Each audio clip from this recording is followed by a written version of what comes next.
विश्वानि देव सवितर्दुरितानि परासुव यद्भद्रं तन्न आसुव। ओम श्री परमात्मने नमः। ओम श्री गुरुभ्यो नमः। ओम सर्वेभ्यो नमः। ओम। वैदिक संस्कृति के इस अंक में आप सभी का स्वागत है। हम अग्निहोत्र के विषय में चर्चा कर रहे हैं कि किस प्रकार से ये यज्ञीय कर्म हमारे जीवन में एक नव ऊर्जा, नई दिशा और दिव्य पथ पर आरोहण प्रदान करते हैं। किस प्रकार से मनुष्य अपने नित्य नैमित्तिक कर्मों को करते हुए इन पावन अनुष्ठानों के माध्यम से इस दिव्य पथ पर आगे बढ़ता है। प्रतिदिन के कार्यों में व्यस्त रहने के पश्चात अनेक संकटों का सामना करते हुए झांझावातों में पूरे जीवन को व्यक्ति डोलता रहता है। ऐसी ऐसी परेशानियां आती हैं कि हम चाहकर भी अपने कर्तव्यों का अनुष्ठान नहीं कर पाते हैं। थोड़ा सा संकल्प, अपनी संकल्प शक्ति को थोड़ा दृढ़ करें, ईश्वर से प्रार्थना करें और एक न्यूनतम, एक सामान्य न्यूनतम एक ऐसा संकल्प जो आपको इस दिव्य पथ पर, ईश्वर के पथ पर आगे बढ़ाने वाला है, एक ऐसा कॉमन मिनिमम रेजोल्यूशन तो अवश्य ही लें कि कुछ भी हो जाए ये तो मुझे करना ही है। कार्यमित्येव यत् कर्म नियतम क्रियते अर्जुन। जो ये करना ही है, ये नियत कर्म, भगवान श्री कृष्ण अर्जुन को कहते हैं कि जो करना ही है, इस भाव से फल की आसक्ति को छोड़ करके, संग को छोड़ करके, तो वो नियत कर्म क्या हो सकते हैं? तो अग्निहोत्र है, संध्या है, ये हमारे नियत कर्म है। 12 मिनट 15 मिनट का समय निकाल करके आप दोनों समय ना कर सकते हो कि संध्या भी करनी है, अग्निहोत्र भी करना है। प्रातःकाल अग्निहोत्र कर लो, सायंकालीन संध्या कर लीजिए। प्रातःकाल संध्या कर लीजिए, सायंकालीन यज्ञ कर लीजिए, अग्निहोत्र कर लीजिए। अपनी दिनचर्या के अनुसार, अपने कार्यों के अनुसार समय तो निकालना पड़ता है, निकालना चाहिए। मनुष्य है तो ईश्वर के प्रति कृतज्ञता भाव रखते हुए, देवताओं के प्रति कृतज्ञता भाव रखते हुए, अपने बड़ों के प्रति, गुरुजनों के प्रति आदर सत्कार का भाव रखते हुए, कृतज्ञता का भाव रखते हुए माता पिता के प्रति ये कार्य अवश्य कर लेने चाहिए। सामाजिक तो यश और कीर्ति हमें मिलती ही है, लेकिन कहते हैं स्वर्ग की कामना करने वाले भी यज्ञ करने वाले हों, स्वर्ग की कामना करने वाले, स्वर्ग कामो यजेत, ऐसे कहा। स्वर्ग की कामना करने वाले यज्ञ करें, जो कि पारलौकिक सत्य है, मृत्यु के पश्चात का सत्य है, जो अदृश्य सत्य है। लौकिक ऐश्वर्य को तो पाते ही हैं, पारलौकिक ऐश्वर्य की भी प्राप्ति के लिए कहा गया स्वर्ग कामो यजेत। जो स्वर्ग की कामना करने वाले हैं उनको यज्ञ करना चाहिए। तो वेदों में ये बातें आती हैं, और वेदों में, शास्त्रों में जो बातें लिखी हैं, जो विधि लिखी हैं, वो नित्य ही सही हैं और सत्य हैं, और वैसा करने से वैसा फल प्राप्त होता है। वो समस्त विधि शक्य हैं, हो सकती हैं। शक्योपदेशः, शास्त्रों में जो बात कही जाती है उसके लिए कहते हैं शक्योपदेशः। जो शक्य है, जो हो सकता है, शास्त्र उसी का उपदेश करता है। अशक्य का उपदेश नहीं करता, ना शक्य उपदेश। जो अशक्य है, जो नहीं हो सकता है, शास्त्र उसकी बात ही नहीं करता है, वेद उसको कहेंगे ही नहीं। वेद उसी को कहते हैं जो मनुष्य कर सकता है। तो अग्निहोत्र के मंत्रों में, जो मंत्रों का स्वाध्याय क्रम चल रहा है, उसी में ओम भूरग्नये प्राणाय स्वाहा इदम अग्नये प्राणाय इदं नमः। ओम भवर्वायवेपनाय स्वाहा इदं वायवेपनाय इदं नमः। ओम स्वराध्याय व्यानाय स्वाहा इदमादित्याय व्यानाय इदं नमः। स्व जो सुख स्वरूप परमात्मा है, ओम भूर्भुवः स्वः, ये 3 पद महाव्याहृति बोलते हैं इनको। ओम भू, ओम भुवः, ओम स्वः। ओम भू प्राणों से प्यारा परमात्मा है, भुवः दुखों का नाश करने वाला है। जो प्रेम करते हैं हमसे, जो प्रेमी हैं हमारे, माँ हैं, पिताजी हैं, गुरु आचार्य हैं, हमारे मित्र हैं, जो हमें प्रिय है। प्रिय की परिभाषा क्या है? जो हमारे दुखों को दूर करे। रात को सर्दी लग रही है और माँ पास में है, तो देखेगी बच्चे को सर्दी लगी है तो उसको उपयुक्त वस्त्र प्रदान करेगी। रात्रि में माँ के पास छोटा बच्चा सोता है, जाड़ों का समय और बिस्तर गीला कर दिया, तो माँ स्वयं गीले पे सो जाएगी, बच्चे को सूखे पे सुलाती है। जहां स्वयं सोती है वहां बच्चे को सुला देगी, उसकी जगह स्वयं लेट जाएगी। सुख प्रदान करती है, स्वयं कष्ट सहकर भी दूसरों को, दूसरे तो क्या अपने ही है बच्चे, सुख प्रदान करती है क्योंकि वो अपना मानती है। ऐसे ही प्रकृति भी है, ये भी माँ है, बस हम इसे माँ मानते नहीं है। जिस दिन हमने प्रकृति को माँ मान लिया, हमें बच्चे की तरह प्रेम करने लगी। वो तो अभी भी करती है, ऑक्सीजन देती है, सारे प्राकृतिक पदार्थ तो हमें उपलब्ध हैं ही। कोई किसी से पूछे कि पानी बनाने के लिए आपने क्या किया, आपको बचपन से लेकर मृत्यु पर्यंत जब भी प्यास लगेगी पानी मिलता है, आपने क्या किया पानी के लिए?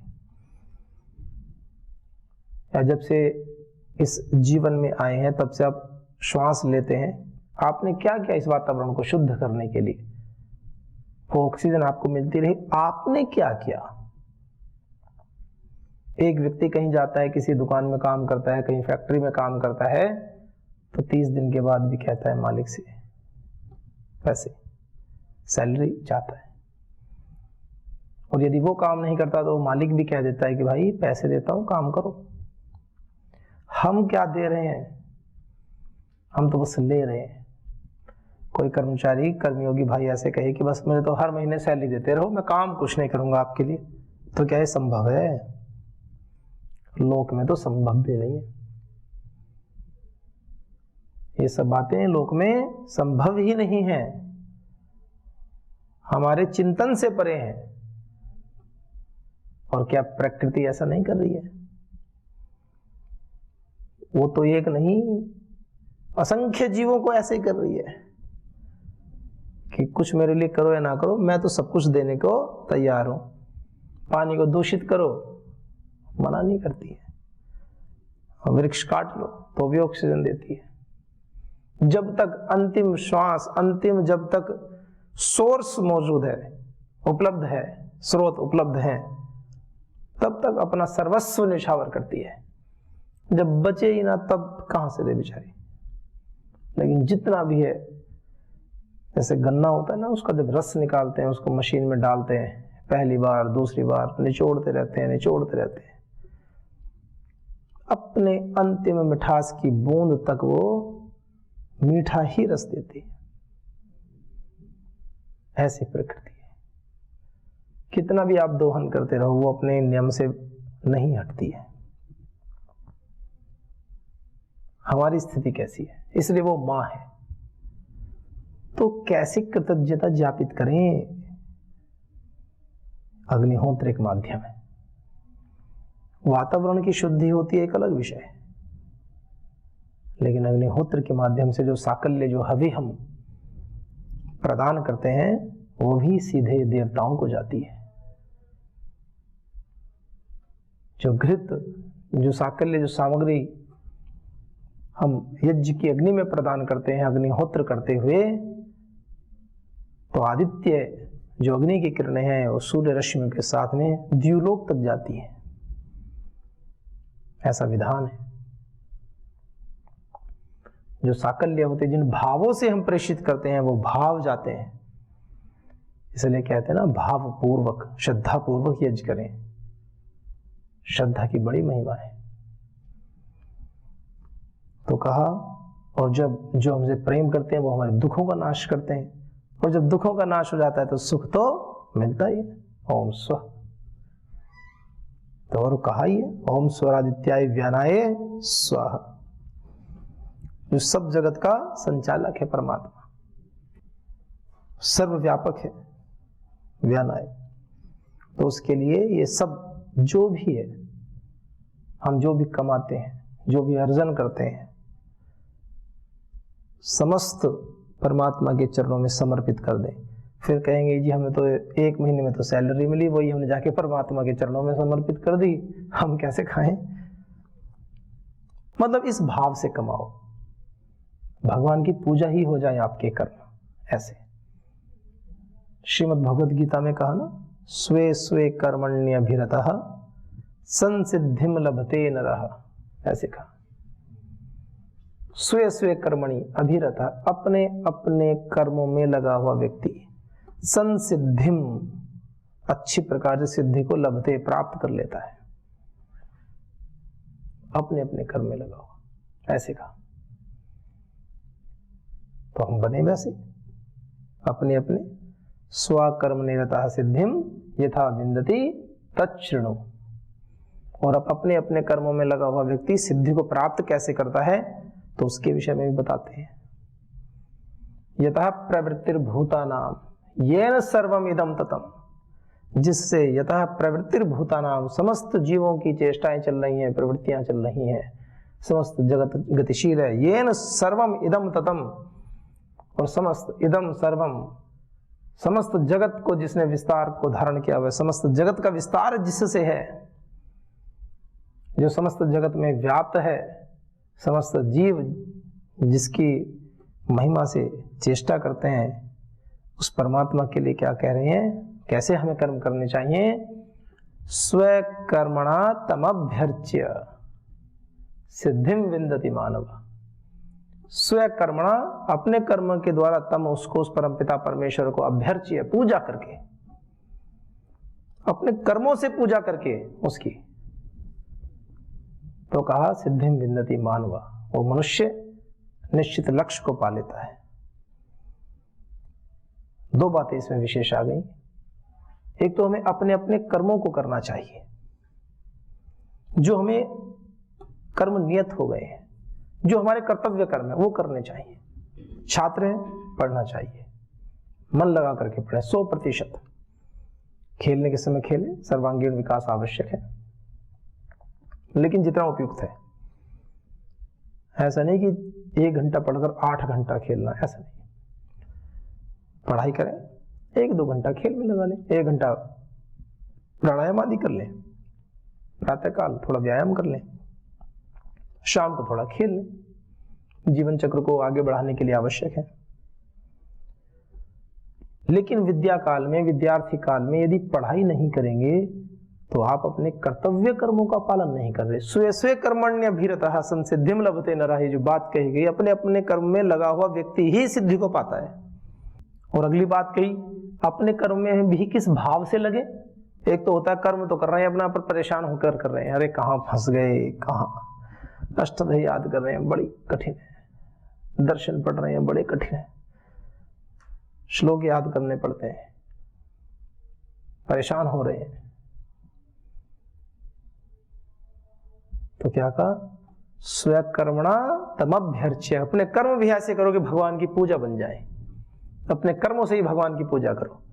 आपको किसी पुष्प की, किसी प्रसाद की आवश्यकता नहीं है। हो तो अच्छी बात है, वो एक कोई निषेध नहीं कर रहे हैं वहां पर कि कोई व्यक्ति पुष्प से, दीपक से भगवान की पूजा करता है, प्रार्थना करता है, उसका निषेध नहीं है। पर कर्मों की प्रबलता को बताने के लिए। कर्म ऐसे करो कि वो स्वयं ही स्वतः ही भगवान की पूजा बन जाए। स्वकर्मातम अभ्यर्च्य, अपने अपने कर्मों के द्वारा ईश्वर की पूजा करो आप, तो आप सिद्धि पालोगे, जो चाहोगे मिलेगा। तो छात्रों के लिए, हमारे लिए, साधकों के लिए ऐसी कौन से कर्म है वो? एक तो सामान्य कर्म है ही जो हम करते ही हैं। कुछ विशेष कर्म कैसे हैं वो? यज्ञ कर्म, अग्निहोत्र आदि का अनुष्ठान, गायत्री जाप आदि का अनुष्ठान।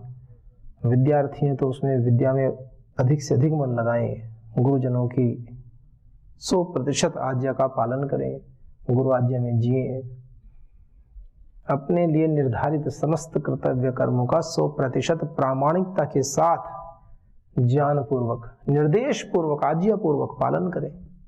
स्वयं करें, अन्यों को करने के लिए प्रेरित करें। ये तब मिलता है जीवन में सुख। ये जो कहा ना इसमें, ओम स्वराध्याय व्यानाय स्वाहा, ये जो सुख स्वरूप परमात्मा है, जो समस्त जगत का संचालक है, वो सर्वव्यापक ब्रह्म के लिए हम उसकी आज्ञा में चले, ऐसे इसका अर्थ। उसके लिए हम यज्ञ करते हैं। समस्त कर्मों को करने के बाद भी कुछ और कर्म करने का मन करता है ना, कुछ और पवित्र सा करें, कुछ और पवित्रता से करें। एक व्यक्ति मान लीजिए संत रविदास की बात कहते हैं कि वो जूता गांठते थे, मोची जैसे होते हैं, जूता सिलाई करते थे। स्वकर्मा तमभ्यर्च्य, कितना सुंदर उदाहरण है। उस कार्य में इतने मग्न होते थे, इतने ही आनंद से करते थे, भगवान की पूजा समझ करके करते थे। महात्मा कबीरदास जी जुलाहे थे, कपड़ा बुनने का काम करते थे। इतने जैसे होते ना घर में पुराने कपड़े होते हैं, दरी वगैरह बनाते हैं, उस कार्य को इतने मनोयोग से करते थे कि भगवान के लिए ही समर्पित करके करते थे। तो यहां कार्यों का भी विशेष महत्व बता रहे हैं। आपके भाव की प्रधानता है, और अच्छी बात है। वो तो वो बातें हैं कि जहां उनके पास हो सकता है साधन उपलब्ध ना हो, लेकिन यहां तो अच्छे साधन भी उपलब्ध है। तो आप विद्या में पुरुषार्थ कर रहे हैं, तो पढ़ते हुए छात्र भी पढ़ते हुए इस भाव से पढ़े, मैं भगवान के लिए पढ़ रहा हूं। और ईश्वर के लिए जब पढ़ते हैं तो उसमें विचलन नहीं आता। ईश्वर के लिए पढ़ते हैं तो उसमें मन को इधर उधर चंचल नहीं बनाते। ईश्वर के लिए पढ़ते हैं तो एकाग्रता से पढ़ते हैं। जैसे व्यक्ति कोई मंदिर में जाए तो बड़ी एकाग्रता से आंखें बंद करके मुख पर प्रसन्नता का भाव, अश्रुपात हो रहे हैं, भाव विभोर हो रहे हैं, समस्त द्वेषों को, समस्त विकारों को भूल जाते हैं, केवल सात्विक शुद्ध भाव हमारे मन में आते हैं। तो ऐसे ही जब छात्र जीवन में हम हैं, विद्या अध्ययन कर रहे हैं, तो इस भाव से विद्या अध्ययन करें। विद्या अध्ययन करते समय मन में इन्हीं भावों को रखें हमेशा, कि हम तो भगवान के लिए पढ़ रहे हैं। पाठ सुनाते हैं, भगवान को ही सुना रहे हैं, इस भाव से कि भगवान जी स्वयं आकर के हमसे सुन रहे हैं, इस भाव से सुनाएं। आपके भाव की प्रधानता है, पुरुषार्थ पूर्वक भाव होता है। पूरे दिन याद ना करें, आंख बंद करके सोचे कि हम तो भगवान को सुना रहे। याद तो कर ले भाई पहले, सुनाएगा क्या भगवान को? जैसे परम श्रद्धेय स्वामी जी महाराज आए, परम श्रद्धेय गुरुदेव आकर के कहें कि आयो मुझे सुनाओ। आपकी याद नहीं है, याद भी है तो कच्चा कच्चा याद है। वो बैठ गए सुनने के लिए, आप अटक अटक करके सुना रहे हो। एक एक श्लोक को सुनाने में आपने समय लगा दिया 5 मिनट, जो 5 सेकंड का काम है उसमें 5 मिनट लगा दी। आपको भी अच्छा नहीं लगेगा, आपको लगेगा कि 5 सेकंड का काम था, हमारे गुरुजी के 5 मिनट खराब हो गए। और आप तो भगवान को बुला रहे हो सुनाने के लिए, और याद भी नहीं किया। तो भगवान को तो जो भी लगेगा लगेगा, पहले आपको ही अच्छा नहीं लगेगा। तैयारी पूरी करो, अच्छे से पढ़ो। तो एक अगला मंत्र लेते हैं। ओम भूर्भुवस्सुः सुरग्नि वायवादित्येभ्यः प्राणापान व्यानेभ्यः स्वाहा। इदमग्नि वायवादित्येभ्यः प्राणापान व्यानेभ्यः इदन्न मम। ओम भूर्भुवस्सुवः, ये तो मंत्रों के अर्थ कई बार आ ही गए, एक विशेष व्याख्या भी कर रहे हैं इसमें। ओम भूर्भुवस्सुवः जो प्राणों से प्यारा परमात्मा है, दुख विनाशक है, सुख स्वरूप है। और क्या बता रहे हैं? अग्नि वायवादित्येभ्य, अग्नि, वायु और आदित्य, तीन विशेषण लिए। ओम भूर्भुवस्सुवः, अग्नि, वायवादित्येभ्य, वायु और आदित्य, जो थोड़ी संधि जानते हैं तो एक कोई अणची होती है। वायु का उ, उसको वकार आदेश हो जाता है यदि अच परे हो तो। आदित्य का आ है, उ को वकार हो गया, वा में आ जुड़ गया तो वा बन गया, तो वाय वादित्य ऐसे हो गया। तो वायु आदित्य, तो क्या है? अग्नि वायु आदित्येभ्य, अग्नि से, वायु से और आदित्य से। अग्नि, अग्नि, अग्नि मेरे हमारे अंदर संकल्प की अग्नि जलती रहे। अग्नि ज्ञान का प्रतीक है। तो परमात्मा कैसे है? वो ज्ञान स्वरूप भी है। और अग्नि उस ज्ञान स्वरूप परमात्मा के लिए, और वायु, वायु जो आनंद प्रदान करने वाला है। वायु, शरीर में जो वायु तत्व है, बहुत परेशान हो गए, पसीना पसीना हो रहे हैं, और वायु चल ना रही हो, बाहर हवा ना चल रही हो, और थोड़ी थोड़ी मंद मंद हवा चले तो कितना अच्छा लगता है। आनंद प्रदान करती है वायु। पूरे शरीर में जो संचार होता है, संचरण होता है, वायु के माध्यम से होता है। हम जो शब्द सुन भी रहे हैं ना, ये जो संचार का माध्यम है, मैं बोल रहा हूं, आप सब सुन रहे हैं, ये भी वायु के माध्यम से है। तो वायु, तो उस वायुदेव के लिए, सबको आनंद देने वाले परमात्मा के लिए। और आदित्येभ्य, जो आदित्य है, जो सूर्य के समान प्रकाशक है, अंधकार का नाश करने वाला है, ऐसे परमात्मा के लिए जो एक रस है। और क्या कहा? प्राण अपान व्यानेभ्यः, तीन प्रकार के विशेषण दे रहे हैं। ओम भूर्भुवस्सुवः, अग्नि वायु आदित्येभ्यः, और कहा प्राण अपान व्यानेभ्यः। ओम भूर्भुवस्सुवः अग्नि वायवादित्येभ्यः प्राणापान व्यानेभ्यः स्वाहा। प्राण अपान व्यान के लिए भी, प्राण स्वरूप है, व्यान स्वरूप है और अपान स्वरूप है, ऐसे तीन प्रकार से विशेष व्याख्या दी। प्राण, जो प्राण है, प्राणों से प्यारा जो प्राण है, और अपान है, अपान प्राण, दुख का नाश करने वाला जो अपान प्राण है। और कह रहे हैं व्यान, जो समस्त जगत की जो क्रियाओं का हेतु है, उन तीनों प्राणों के लिए जो आहुति हम देते हैं भगवान के लिए, तो वो इस रूप में भी हम दें कि समस्त जगत की चेष्टाओं को कराने वाला, जो है समस्त जगत की क्रियाओं का जो नियंता है, जिसके होने से वो हो रहा है, उसको हम आहुति दें, इन पवित्र भावों से आहुति दें। ओम भूर्भुवस्सुवः अग्नि वायु आदित्येभ्यः प्राणापान व्यानेभ्यः। प्राणापान, प्राण अपान, दीर्घ संधि होगी, प्राण और अपान दोनों मिलकर प्राणापान हो गया। तो प्राणापान व्यानेभ्यः स्वाहा। स्वाहा के योग में चतुर्थी विभक्ति होती है, व्याकरण का एक सामान्य सा नियम है। सूत्र अष्टध्यायी में नमः स्वस्ति स्वाहा स्वधालम वषट योगाच्च।